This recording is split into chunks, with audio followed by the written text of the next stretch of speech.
ডাকসু নির্বাচনের রোডম্যাপ ঘোষণার পর ক্যাম্পাসে চলছে ভোটের প্রাক প্রস্তুতি। সপ্তাহখানেকের মাঝেই ভোটার তালিকা চূড়ান্ত করার পরিকল্পনা জানিয়েছে কর্তৃপক্ষ।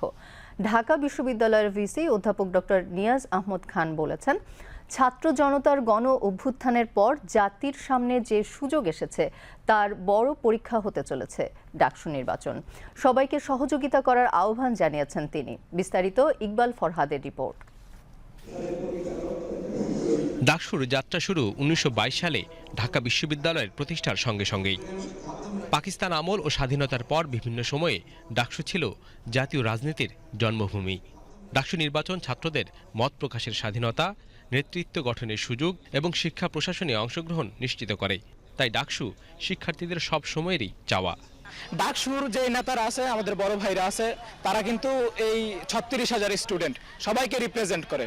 তো বৃহত্তর স্বার্থে, আমাদের স্বার্থে ডাকসু দরকার। একটা শৃঙ্খলামঞ্জন থাকবে, আর শিক্ষার্থীদের মধ্যে একটা ভালো একটা বন্ডিং হবে, ভার্সিটির পরিবেশটা আরো উন্নত হবে, এই জন্য ডাকসু অবশ্যই প্রয়োজন।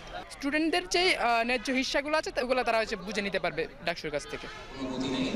এটি কেবল কয়েকটি সংগঠন বা ব্যক্তির মাঝে জনপ্রিয়তার প্রতিযোগিতা নয়, বরং সমাজ সম্পর্কে বাস্তব অভিজ্ঞতা লাভের মঞ্চ। সব ছাত্ররা যে এক শিখরে আসে দাঁড়াবো, এটার জন্য একটা ডাকসুটা থাকা আসলে দরকারি। আমরা রক্তক্ষয়ী জুলাই দেখে এসেছি, সেখানে ছাত্রদের অগ্রগামী ভূমিকাও দেখছি। সেহেতু আমাদের ক্যাম্পাসটার জন্য অনেক সুশৃঙ্খল থাকে এবং ডাকসুর একটি সুষ্ঠু নির্বাচনের মাধ্যমে যেন আমরা সকলে নিজেদেরকে সেফ ফিল করতে পারি। ডাকসু তো হচ্ছে আমাদের বলা যায় দ্বিতীয় পার্লামেন্ট বাংলাদেশে।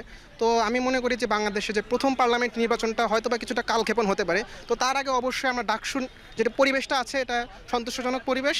তো সে কারণে আমি মনে করি যে ডাকসু নির্বাচনটা অতি সত্বর দেওয়া প্রয়োজন। নির্বাচনে সরকারের ভূমিকা বা ক্ষমতাসীন ছাত্র সংগঠনের দৌরাত্ম্য বড় বিষয়। এবার কোনো দলীয় সরকার ক্ষমতায় না থাকায় পরিস্থিতি ভিন্ন। ডাকসু নির্বাচনটি যেহেতু ছাত্রদের ম্যান্ডেটে হয়, ছাত্রদের মাধ্যমে নির্বাচিত হয়, সে ছাত্রদের নিডগুলো খুব ভালোভাবে বুঝবে। ন্যারেটিভের রাজনীতি থেকে বের হতে আমরা দেখলাম যে নানা কথাবার্তা চললেও এই জিনিসটা কিন্তু বাস্তবে অ্যাপ্লিকেবল হচ্ছে না। তা আমি মনে করি যে এই রাজনৈতিক ন্যারেটিভের বাইরে রাজনীতি করার যেই ধারা, এই ধারার প্রচলন করার ক্ষেত্রে ডাকসু খুবই গুরুত্বপূর্ণ ভূমিকা পালন করবে।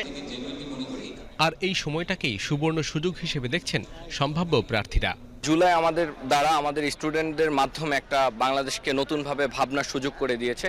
আমরা দেখতে পেরেছি আমাদের স্টুডেন্টরা এখন রাষ্ট্রও চালাচ্ছে, যেখানে স্টেটম্যানশিপ শিখছে। তো আমি যদি বৈধ প্রতিনিধি হই তখন আমার অনেকগুলো দ্বার উন্মোচন হবে। তো আমি মনে করি এবারের প্রশাসন চাইলেও এই নির্বাচনকে ক্লাবস করতে পারবে না, যেখানে স্টুডেন্টরা এখন তাদের অধিকারের ব্যাপারে সজাগ আছে। আমরা শিক্ষার্থীদেরকে যে শিক্ষার্থী বান্ধব একটি ক্যাম্পাস তৈরির যে স্বপ্ন দেখাইছি, এই ডাকসুর মাধ্যমে আমরা সেই শিক্ষার্থী বান্ধব ক্যাম্পাস তৈরি করতে সক্ষম হব। নির্বাচনের সম্ভাব্য প্রার্থিতার সঙ্গে জড়িতরা এখনই পরিকল্পনা এগিয়ে নিচ্ছেন, মিশছেন শিক্ষার্থীদের সঙ্গে। আমাদের বিশ্ববিদ্যালয়ে শিক্ষার পরিবেশ উন্নতকরণ, আমাদের নারীদের জন্য তাদের সেফটি এবং সিকিউরিটি ইনশিওর করা, এবং আমাদের এই যে এখন হল সংকট আছে, সে হলগুলো খুব দ্রুত সময়ের মধ্যে যেন বাস্তবায়ন করা হয়। অবশ্যই আমাদের এই প্যানেলে উইমেনদের রিপ্রেজেন্টেশন থাকবে এবং আমাদের এই প্যানেলে যারা মাইনরিটি আছে তাদের রিপ্রেজেন্টেশন থাকবে। সব মিলিয়ে আমাদের একটা ইনক্লুসিভ একটা প্যানেল হবে। আমি যদি ডাকসু এখানে করি, আমার অবশ্যই মোটিভটা হবে যে একই সাথে রাজনৈতিক সচেতন ছাত্র যেমন থাকতে হবে, তেমনি আমাদের একাডেমিক্যালি সাউন্ড পরিবেশটা থাকতে হবে, এবং সেটা নিশ্চিত করার জন্য আমি ঢাকা বিশ্ববিদ্যালয়টাকে গড়ে তোলার ব্যাপারে বেশি আগ্রহী। ডাকসু ঢাকা বিশ্ববিদ্যালয়ের শিক্ষার্থীদের নির্বাচন হলেও এটির আবেদন আছে সারা দেশে। তাই এটি আয়োজনে মনোযোগী দায়িত্বশীলরা। ডাকসু নির্বাচন আমাদের একটি অগ্রাধিকার। ছাত্র জনতার অভ্যুত্থানের সাথেও তার যে মূল স্পিরিট, তার সাথে এটি অত্যন্ত সঙ্গতিপূর্ণ। এই জন্য এই কাজটা আমরা করতে চাই। গেল 15 এপ্রিল নির্বাচনের রোডম্যাপ ঘোষণা করেছে কর্তৃপক্ষ। তাতে মে মাসের মাঝামাঝিতেই নির্বাচন কমিশনার নিয়োগ এবং ভোটার তালিকা চূড়ান্ত করার কথা রয়েছে। আমরা মোটামুটি 8টি স্তর অতিক্রম করেছি, আর বাকি 3টা বা 4টা স্তর আমাদের বাকি আছে। ঢাকা বিশ্ববিদ্যালয়ের এটি আয়োজন, কিন্তু এক অর্থে এটা জাতীয় পর্যায়ের একটি ঘটনা। এই জন্য আমরা চেষ্টা করছি সবাইকে জানাতে, লুকাচুরি কিছু নেই। বেশ কিছু অগ্রগতি হয়েছে, আমরা আশা করছি অচিরেই আমরা ইলেকশন কমিশন তৈরি করে দিতে পারব। রিটার্নিং অফিসার একসাথে হয়ে চিফ রিটার্নিং অফিসার তিনি বিশ্ববিদ্যালয়ের উপাচার্যের সাথে পরামর্শ করে তারা একটা নির্দিষ্ট দিন ঠিক করবেন, এবং সেটা আমরা চেষ্টা করছি যত দ্রুত সম্ভব করা সম্ভব। ক্যাম্পাসে শান্তি শৃঙ্খলা যেন বিনষ্ট না হয় সেদিকে সজাগ কর্তৃপক্ষ। সবাইকে সহযোগিতার হাত বাড়ানোর আহ্বান ভিসির। সংগঠনগুলো তাদেরও মোটামুটি পরামর্শ পাচ্ছি, আমরা সহযোগিতা পাচ্ছি। সুতরাং আমি এখনও পুরোপুরি আশাবাদী যে আমাদের মধ্যে এমন কিছু হবে না যে একটা বিরাট আইনশৃঙ্খলার একটা ব্যত্যয় ঘটবে, বড় কোনো ঘটনা ঘটবে। আমাদের সবার সহযোগিতা দরকার। এটি একটি জাতীয় পর্যায়ের ঘটনা। আমরা বহু মানুষের রক্তের বিনিময়ে একটা সুযোগ এখন সামনে এসছে।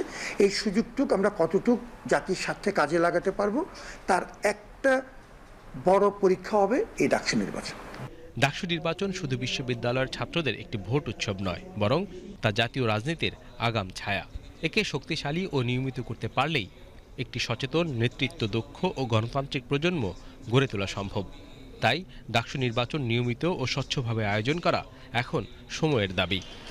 মিনি পার্লামেন্ট নামে খ্যাত এই ডাকসুর নির্বাচনই হতে চলেছে অন্তর্বর্তী সরকারের অধীনে বড় কোনো নির্বাচন, যা এখানকার শিক্ষার্থীদের বড় চাওয়া পূরণের পাশাপাশি ধারণা দেবে আগামী দিনের রাজনীতি এবং নির্বাচনের চালচিত্রের।